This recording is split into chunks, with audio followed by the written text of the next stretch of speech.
Go may be your favorite language, but did you know it can also work with your favorite backend as a service product? The Firebase Admin SDK is also available for Go, giving you the ability to manage your Firestore database, work with cloud storage, and even send Firebase Cloud messages all from Go. To get started, install the Firebase Admin SDK using Go install. Then, initialize the SDK in your program. Next, take that app variable you created with the SDK and use it to communicate with Firebase to update your documents in your Firestore database.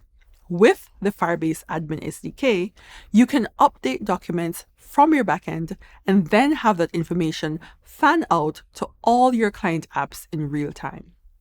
For more information on how to get going with the Firebase Admin SDK, check the link below.